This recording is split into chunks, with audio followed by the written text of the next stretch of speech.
Would you rather have an electrical connection that looks something like this, or a terminated wire, or something like this, or something like this?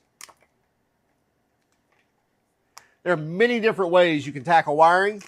Let's dig into it. Now, as I mentioned, there are many ways that we can terminate wires.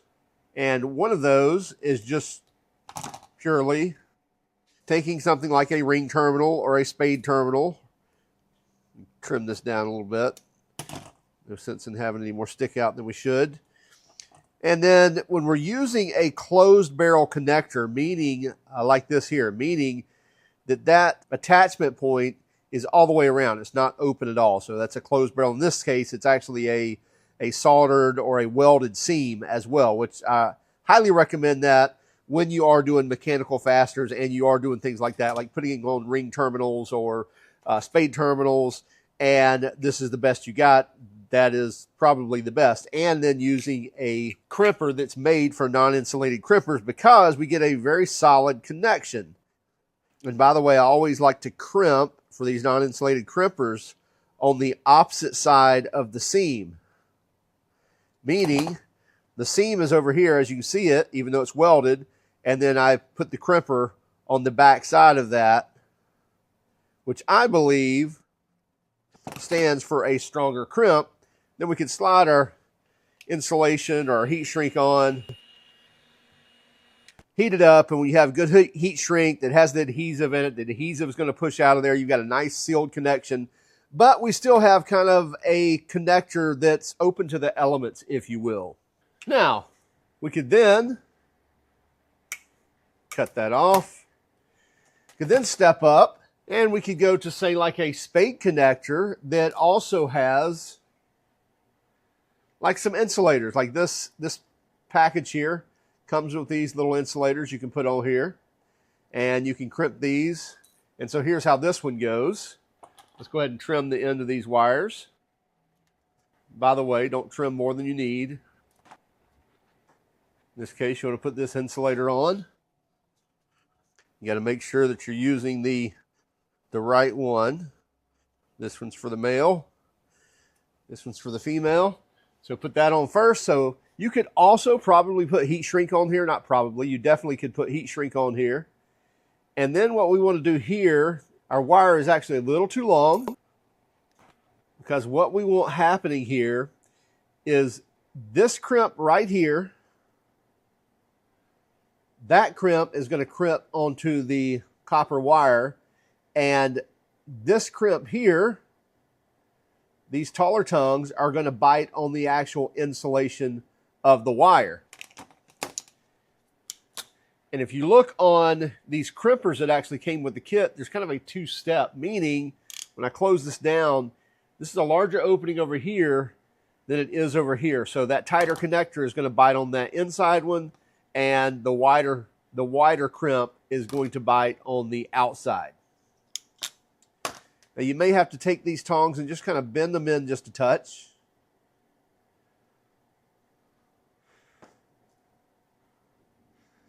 Now I'm going to go ahead and put my connector in there. I'm going to slide that in just enough. And then crimp that all the way down. And here's what we end up with. So now you can see that these back ones are rolled over and biting in to that insulation on that wire. And then on the copper, you can see they're bent over and biting into that wire as well. Gives you a nice solid bite on that wire for a mechanical connection that you don't have to solder. Now on this one, before you put the insulation on, you definitely could have soldered that, which gives you a very solid connection. But in this one, now we can slide this back up, and it sits firmly all the way up there and kind of gives this some protection. Going to do the same here.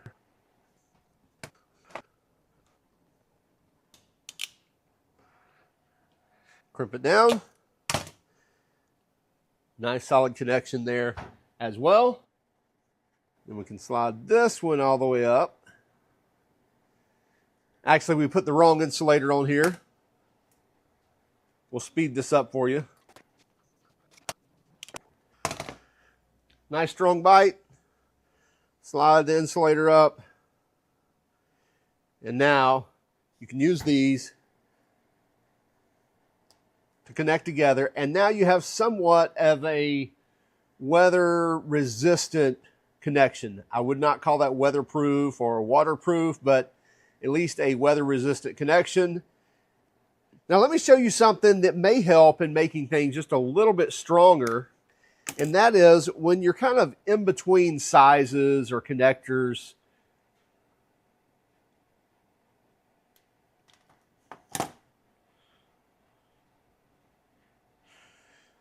In other words, these crimpers say 14 to 16 and then 16 to 20. So if you're, say, on a 16 gauge wire, just grab one here.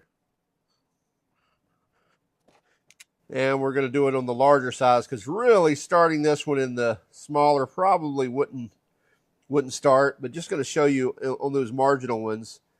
Put this in, crimp it down. And so it's on there. It looks good.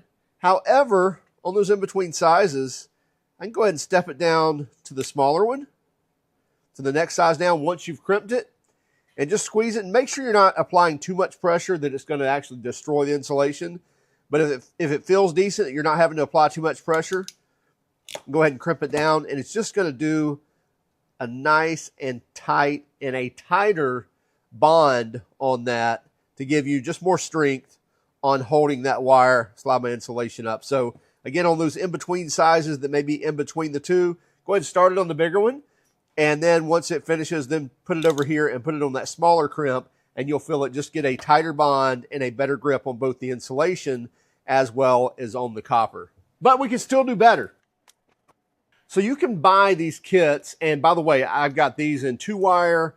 You can get them in 3-wire, 4-wire, whatever size you really need. And these are what I would call the GM style connectors. So you might see these on a lot of GM cars, say fog lights, somewhere around alternators, maybe even some fuel injectors, stuff like that. But basically, it's now given us the ability to make a weather tight or almost waterproof connection, at least keeping the elements out of it and giving us a much stronger bond as well. And you can see here, here's a legit off of a GM part of a wiring harness. And this is a 3-wire and looks much the same as here. And what you're getting is a male and female side with a rubber gasket right here, as well as rubber gaskets on each wire. Let's put one of these together and see what we're talking about. So again, we'll go ahead and just strip a little of these back. And by the way, you can be a little more forgiving on these connectors here, as far as you can kind of overstrip them, if you will, and I'll show you why. It's kind of some old wire here, but it shall work. So on these, you'll see that, again, right here, these taller ones are going to bite on the insulation, and these smaller ones are going to bite there on the actual copper or aluminum or stainless or whatever your internal wire is. But the bare wire can actually slide into this barrel here. Now, I wouldn't recommend to go too deep, but if you're too long, it's not going to stick out where it's going to get in the way. It'll actually tuck inside the barrel of that connector, so we don't have to worry as much. Now this time, we have to slide our insulation, or our insulator, if you will, slide that on here as well. This is a rubber gasket for each wire, and so you want to slide it till the end is right at the end of the insulation, and then this one is going to go right on here. And on these style connectors, by the way, they slide into here afterwards, so you don't have to run the wire through it like some other connectors. And then I'm going to take these, and I'm just going to bend these tabs just slightly in, just to kind of hold onto that rubber gasket. And now we've got it in there. Got it over here. I'm going to go ahead and crimp that down all the way. Release. And now you'll see what's happened here is we've now crimped onto that rubber gasket, and we've crimped on to the wire. By the way, these little ears right here are made to go inside the actual plastic housing connector. So those aren't supposed to be crimped, but you see it crimped this area.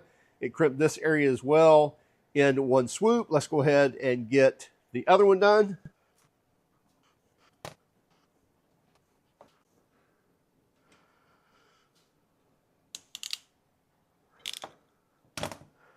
Get a nice crimp on there, holding the insulator as well as the wire.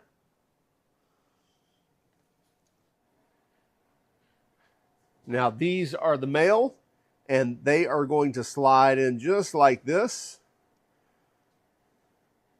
And basically these little ears sticking out are going to go in the tubes in here and lock into there. And so you should hear it and feel it. It's nice and firm. You see the insulators going in there. Should hear the click. Yeah, I felt it. And now that's locked into place. Take this one the same way. Make sure it's in the center.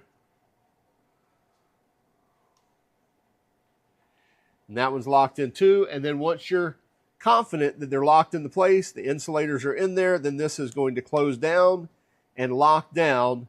And so now you have a nice, in this case, the male end of the wire. Let's make up the female and get them together.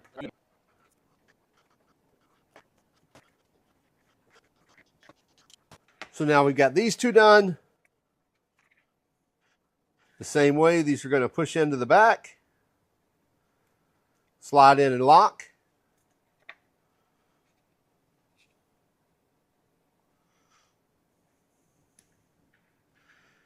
Should be able to feel it and hear it. And then this is going to close down. And so now what we have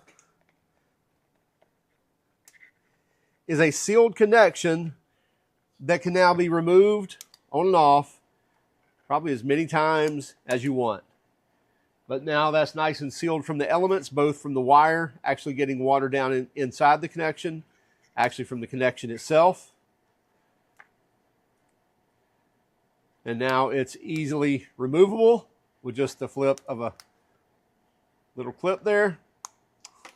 So just a better way of wiring, especially when you know, hey, you're going to have, a positive and a negative running somewhere. So like maybe trailer lights are overkill because you're probably only changing these out when they go bad. But if they go bad all the time, you're always towing a trailer, then maybe putting a quick connection on this like this would work as well. But again, just kind of showing you an idea. But definitely adding fog lights things to your trucks, or even running positive and negative power outputs, you name it.